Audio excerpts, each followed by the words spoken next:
রাহুল গান্ধীর সঙ্গে দেখা করতে 10 জনপথে আজকে পৌঁছে যান অভিষেক বন্দ্যোপাধ্যায়। তার সঙ্গে ছিলেন তৃণমূল সাংসদ ডেরেক ওব্রায়েন। গতকাল আপনারা জানেন যে সোনিয়া গান্ধীর বাসভবনে যান মমতা বন্দ্যোপাধ্যায়। বেশ কিছুক্ষণ দুজনের মধ্যে কথা হয়। আর আজ অভিষেক বন্দ্যোপাধ্যায় ডেরেক ওব্রায়েনকে নিয়ে তিনি পৌঁছে যান 10 জনপথে রাহুল গান্ধীর সঙ্গে দেখা করতে।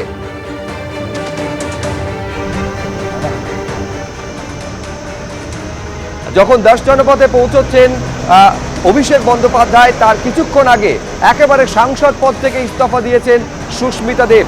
গতকাল আপনারা জানেন যে মমতা বন্দ্যোপাধ্যায় তিনি সোনিয়া গান্ধীর সঙ্গে দেখা করতে 10 জনপথে পৌঁছে গেছিলেন। আর তারপর আজকে অভিষেক বন্দ্যোপাধ্যায় ডেরেক ওব্রায়েনকে সঙ্গে নিয়ে তিনি চলে গেলেন 10 জনপথে রাহুল গান্ধীর সঙ্গে দেখা করতে।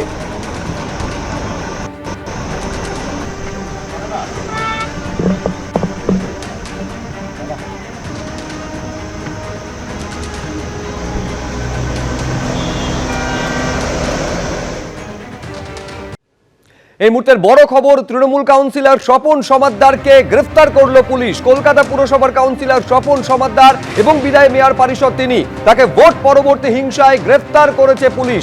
ভোট পরবর্তী হিংসার অভিযোগে নারকেলডাঙ্গার 3টি জায়গায় তল্লাশি চালানো হয়। স্বপন সমাদ্দারের বাড়িতেও তল্লাশি চালায় পুলিশ, আর তারপর তাকে গ্রেফতার করা হয়েছে। আবির দত্ত আমাদের প্রতিনিধি আরো বিস্তারিত এই নিয়ে বলবেন। আবির, কি কারণে গ্রেফতারি? দেখো, তোমাকে জানাবো, নারকেলডাঙ্গা থানাতে লিখিত অভিযোগের ভিত্তিতে গ্রেপ্তারি।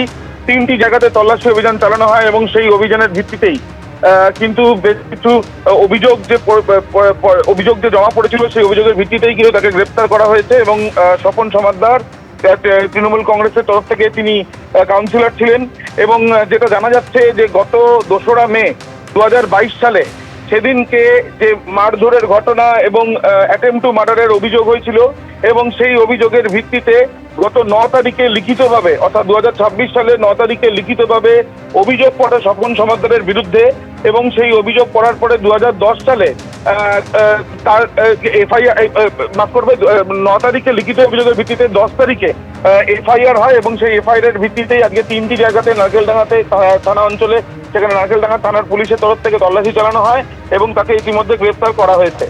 এই যে স্বপন সমাদ্দারকে গ্রেফতার করা হয়েছে, বিএনএস এর একাধিক ধারা তার বিরুদ্ধে রয়েছে, যেখানে জামিন অযোগ্য ধারাও রয়েছে জানা যাচ্ছে। এবং তুমি জানো যে এর আগে যে আমরা জানি যে অভিজিৎ সরকারের যে খুনের ঘটনা এবং সেই ক্ষেত্রে তার ভাই বিশ্বজিৎ সরকার সেও যে লিখিত অভিযোগ করেছিল এবং সেখানে পুলিশের নিষ্ক্রিয়তার অভিযোগ তোলা হয়েছিল, সেই ক্ষেত্রেও স্বপন সমাদ্দারের কিন্তু নাম তাদের তরফ থেকে অভিযোগে তোলা হয়েছিল। এই তার পরবর্তীকালে সেই বিষয়টি মামলা মোকদ্দমার মধ্যে থাকে। এবং যেটা জানা যাচ্ছে যে গত 2রা মে 2022 সালে যে একটি ঘটনা, সেই ঘটনার পরিপ্রেক্ষিতে 9 তারিখে লিখিত অভিযোগ জমা পড়ে এবং তারপরে 10 তারিখে এফআইআর হয়। স্বপন সমাদ্দারকে ইতিমধ্যে গ্রেফতার করা হয়েছে কলকাতা পুলিশের তরফে। আবির, তুমি আমাদের সঙ্গে থাকো। যে বড় খবরে আমরা রয়েছি, তৃণমূল কাউন্সিলর স্বপন সমাদ্দারকে পুলিশ গ্রেফতার করেছে। 21-এর ভোট পরবর্তী হিংসার ঘটনায় তাকে গ্রেফতার করা হয়েছে কলকাতা পুরসভার বিদায়ী মেয়র পরিষদ। অর্থাৎ এখনো পর্যন্ত কলকাতা পুরসভার মোট 9 জন কাউন্সিলর তাদের গ্রেফতারি হলো, কিন্তু এই প্রথম কোনো বিদায়ী মেয়র পরিষদ তার গ্রেফতারি হলো। 2021-এর ভোট পরবর্তী হিংসার অভিযোগে গ্রেফতার করা হয়েছে। নারকেলডাঙ্গায় 3টি জায়গায় তল্লাশি চালানো হয়। তৃণমূল কাউন্সিলর স্বপন সমাদ্দারের বাড়িতেও তল্লাশি চলে। এরপর 56 নম্বর ওয়ার্ডে তৃণমূল কাউন্সিলর স্বপন সমাদ্দারকে গ্রেফতার করেছে পুলিশ। এবিপি আনন্দ, এগিয়ে থাকে, এগিয়ে রাখে।